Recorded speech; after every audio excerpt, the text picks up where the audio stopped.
Yes, welcome back. So let us continue with chapter redemption of debentures.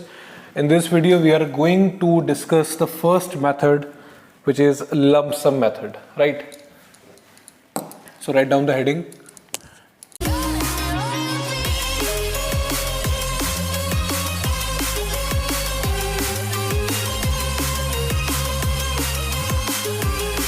Lump sum method. Alright, तो जितना ये method नाम से simple लग रहा है ना कि लंप सम मेथड में क्या करना होगा, रिडेम्पशन की डेट आएगी और हम सारा पैसा इकट्ठा पे कर देंगे, खत्म, ऐसा नहीं है। सी रिडेम्पशन जब भी लंप सम मेथड से होता है ना, तो यहाँ पे कंपनीज एक्ट बीच में आता है और कंपनीज एक्ट का एक सेक्शन 71 है जिसके कुछ प्रोविजंस को हमें मानना पड़ता है। ठीक है, क्या कहते हैं वो प्रोविजन, क्या कहता है वो सेक्शन, आइए उसके बारे में देखते हैं, बात करते हैं। तो देखिए, जो भी कंपनी रिडेम्पशन के लिए जा रही है, मैं एग्जांपल वही लूंगा, एक्स लिमिटेड ने से 1 करोड़ के डिवेंचर इशू किए थे, डिवेंचर इशू करे थे जिनको रिडीम करना है आफ्टर 10 ईयर्स। ये एग्जांपल मैं लेके चल रहा हूँ, ठीक है। अच्छा, अब यहाँ पे डेट ले लेते हैं। रिडेम्पशन की तारीख है 31 मार्च 2030, इस तारीख को रिडेम्पशन होना है। Okay, now as per section 71 sub section 1 clause number B of companies act 2013। Sir ये क्या लिख दिया आपने? कंपनीज एक्ट का बेटा section 71 sub section 1 clause number B ये कहता है कि जो कंपनी रिडेम्पशन के लिए जा रही है उसे कुछ प्रोविजंस को मानना पड़ेगा। क्या मानना पड़ेगा? वो कंपनी रिडेम्पशन के लिए रेडी है, उसे वो प्रूव करना पड़ेगा। कैसे प्रूव करेगी? तो कंपनीज एक्ट ने कहा कि ज्यादा नहीं, सिर्फ 2 चीजें हैं, सिर्फ 2 चीजें हैं।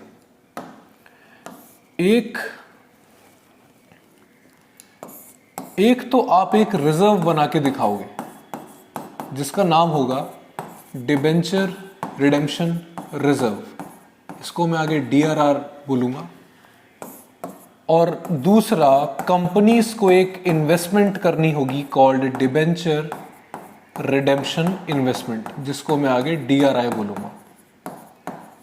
तो DRI मतलब एक रिडेम्पशन के लिए रिजर्व बनाओ और एक रिडेम्पशन के लिए इन्वेस्टमेंट करो। क्या मतलब सर? मतलब ये कि कंपनी रिडेम्पशन के लिए रेडी है, उनको ये बात प्रूफ करनी पड़ेगी। प्रूफ कैसे करेंगे? ये 2 चीजें बना के। सर रिजर्व से क्या पता चलेगा? जो कंपनी रिजर्व बनाती है, रिजर्व कहां से बनता है? प्रॉफिट से बनता है। तो जो कंपनी प्रॉफिट कमा रही है वही रिजर्व बना पाएगी ना। तो जो कंपनी प्रॉफिट कमा रही है, हम उसी कंपनी को रिडेम्पशन रेडी मानते हैं। वही कंपनी रिडेम्पशन कर सकती है ना जो प्रॉफिट कमा रही हो, ये सर नो। तो ये इस बात का इंडिकेशन है कि डिबेंचर होल्डर्स का पैसा टाइमली मिल जाएगा। करेक्ट। आइए कुछ प्रोविजंस हैं इसके बारे में। ये पर्टिकुलर जो section 71 sub section 1 clause number B है, वो DRR के बारे में बात करता है। क्या बात करता है कि कंपनीज को रिजर्व बनाना होगा, लेकिन किन कंपनीज को बनाना होगा? तो सबसे पहली बात तो किन कंपनीज को, ठीक है। तो यहाँ पे 2 तरह की कंपनीज होती हैं। एक कंपनीज होती हैं ऑल लिस्टेड कंपनीज और दूसरी होती हैं banking companies and financial institutions. लेकिन इन सब को RBI रेगुलेट करे, ये बात जरूरी है। Banking companies and FI which are regulated with RBI। 2 तरीके की कंपनीज होती हैं। लिस्टेड कंपनीज वो कंपनीज हैं जो किसी भी स्टॉक एक्सचेंज पे लिस्टेड है, NSE BSE पर, तो इनको तो DRR बनाना पड़ेगा, इनको इन्वेस्टमेंट भी करनी पड़ेगी। लेकिन जो बैंक्स एंड FIs हैं, ना तो वो DRR बनाएंगे ना ही वो कोई इन्वेस्टमेंट करेंगे। क्यों? क्योंकि बैंक्स और FIs के पास पैसे की कोई कमी नहीं है, क्योंकि इनको तो RBI रेगुलेट करता है ना, RBI पीछे बैठा हुआ है। तो अगर ये पेमेंट पे डिफॉल्ट कर भी दें तो फिर RBI पीछे बैठा है, वो टेक केयर करता है। यस और नो? तो इनके लिए कुछ खास परेशानी है नहीं। किनको बनाना होता है? सिर्फ लिस्टेड कंपनीज को। पहली बात ये समझ में आ गई, ठीक है। अब लिस्टेड कंपनीज जब रिडेम्पशन के लिए जाएंगी तो उनसे पूछा जाएगा कि आप रिडेम्पशन कर कहां से रहे हो, रिडेम्पशन का सोर्स क्या है, what is the source of redemption? या तो आप रिडेम्पशन करेंगे आउट ऑफ कैपिटल, या तो कर रहे होंगे आउट ऑफ प्रॉफिट। जल्दी से बताओ दोनों में से क्या अच्छा है? सर सीधी सी बात है, आउट ऑफ प्रॉफिट अच्छा है। कंपनी से पूछा जाता है, लिस्टेड कंपनी से पूछा जाता है रिडेम्पशन कहां से कर रहे हो भाई? वो कहते हैं जी प्रॉफिट से करेंगे। अरे वाह, कंपनीज इतना प्रॉफिट कमा रही हैं कि वो प्रॉफिट से रिडेम्पशन कर सकती हैं, उन्हें कैपिटल छूने की जरूरत भी नहीं है। Very good. तो आपके लिए ज्यादा नहीं, कंपनीज कहते हैं कि ज्यादा नहीं, आप जो रिजर्व बनाओगे वो बनाओगे 100% of face value of debentures which are going to be redeemed. जितने डिबेंचर रिडीम करने हैं उतने ही अमाउंट का बस क्या बना दो, डीआरआर बना दो। आप प्रॉफिट से रिडेम्पशन कर रहे हो ना, तो प्रूफ करके दिखाओ उस बात को, करेक्ट। लेकिन अगर कंपनी कैपिटल से रिडेम्पशन कर रही है, गिरते गिरते बचा मैं, अगर कंपनी कैपिटल से रिडेम्पशन कर रही है, बेचारी कंपनी इसको कैपिटल में से पैसा निकालना पड़ रहा है, तो हम उनको ज्यादा परेशान नहीं करते, बेचारे वैसे ही कैपिटल कम कर रहे हैं, तो आप कम से कम ज्यादा नहीं 10% बना दो face value of debentures which are going to be redeemed. जितने डिबेंचर वापस करने हैं उसका कम से कम 10%, बाकी उसके ऊपर आपकी श्रद्धा है, पर 10% तो कम से कम बना देना, ठीक है। तो ये हो गई बात, कितना कितना बनेगा। जैसे मेरे एग्जांपल में 1 करोड़ के डिबेंचर रिडीम होने, तो आउट ऑफ प्रॉफिट वाले 1 करोड़ का ही रिजर्व बनाएंगे, आउट ऑफ कैपिटल वाले कम से कम 10 लाख का रिजर्व बनाएंगे, ठीक है। अच्छा, अब दूसरा सवाल क्या आता है, ये बनाना कब है? When to create. तो इस व्हेन टू क्रिएट का जवाब लॉ में लिखा हुआ है, on 31st March before the date of redemption.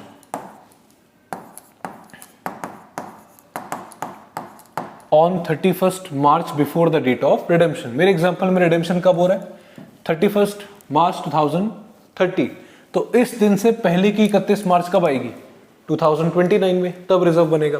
अगर मान लो रिडेम्पशन होता है 31 दिसंबर 2030 को, तो 31 मार्च 2030, क्योंकि उसी साल में मार्च भी आएगा, करेक्ट। जिस दिन रिडेम्पशन होगा उससे प्रीसीडिंग 31 मार्च जब भी आएगी, आपको रिजर्व बना के दिखाना पड़ेगा, ठीक है।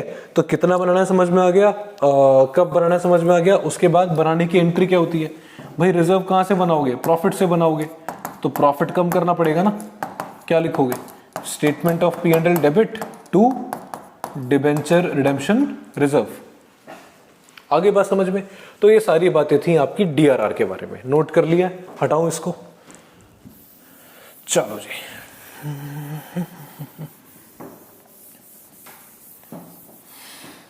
अब हम इस क्लॉज को चेंज करेंगे, बाकी सब सेम रहेगा, क्लॉज नंबर इसको सी कर दिया जाएगा। अब हम डीआरआई की बात करेंगे, ठीक है। तो डीआरआई के बारे में आपने रिजर्व पहले बना लिया। Now all the listed companies जो रिडेम्पशन के लिए जा रही हैं, they have to invest some money into any government security. ये कंपलसरी है, किसी भी गवर्नमेंट सिक्योरिटी में इन्वेस्टमेंट करनी होगी। कितनी करनी होगी, कब करनी होगी, आइए उस पर बात करते हैं। तो सबसे पहली बात, आपने पूछा sir how much to invest. फिर से वही बात है, जो बैंक्स एंड एफआईज होती हैं उनको इन्वेस्टमेंट करना ही नहीं है। क्यों? क्योंकि उनके पास भर भर के पैसा है। किसे करना है? बस लिस्टेड कंपनीज को। और ये रिडेम्पशन आउट ऑफ कैपिटल हो, प्रॉफिट हो, डजंट मैटर, उनके लिए लॉ ने सिंपली बोला है at least 15% of the face value of debentures which are going to be redeemed. तो मेरे एग्जांपल में 1 करोड़ के डिबेंचर है, 1 करोड़ का 15%, 15 लाख रुपए उसकी इन्वेस्टमेंट करनी होगी। कब करनी होगी? कब करनी होगी? तो लॉ में लिखा है ऑन और बिफोर April 30th, ऑन और before April 30th, before the date of redemption. तो जैसे रिडेम्पशन कब हो रही है हमारी? 31 मार्च 2030। इस दिन से पहले अप्रैल मंथ में कभी भी आपने 31 मार्च को डीआरआर बना दिया, मार्च के बाद कौन सा मंथ आता है? अप्रैल का, तो अप्रैल मंथ में कभी भी आप इन्वेस्टमेंट कर देंगे। अब क्वेश्चन में डेट लिखिए तो अच्छी बात है, वरना April 1 या April 30 दोनों में से कुछ भी मान सकते हैं, ठीक है। चलो जी, ये हो गया। अब इन्वेस्टमेंट करने की एंट्री क्या होती है? Very simple, debenture redemption investment account debit. Investment एक एसेट है, बढ़ रहा है, डेबिट होगा।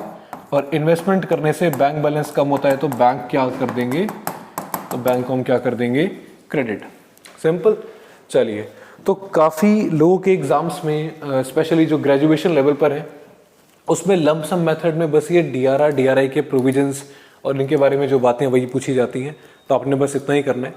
बाकी इसकी जो प्रॉपर एंट्रीज वगैरह हैं वो मैं, बाकी अगर आपके सिलेबस में लंप सम मेथड प्रॉपर इसकी एंट्रीज के साथ आ रहा है तो आप मुझे कमेंट करके बताओ, मैं इसकी एंट्रीज भी एक सेपरेट वीडियो में डिस्कस कर लूँगा। ठीक है, तो इस वीडियो में इतना रखते हैं, बाकी इससे ज़्यादा आपने करने की ज़रूरत है नहीं। दूसरा जो lump sum draw of lots method था उसके अंदर भी ये सेम चीज़ें करनी होती हैं, डीआरआर डीआरआई वाली, बस वहाँ पे डीआरआर एक ही बार बनता है और जो डीआरआई है वो जितने डिबेंचर्स एक बार में रिडीम हो रहे हैं उतने का बार बार बनता रहता है। ठीक है।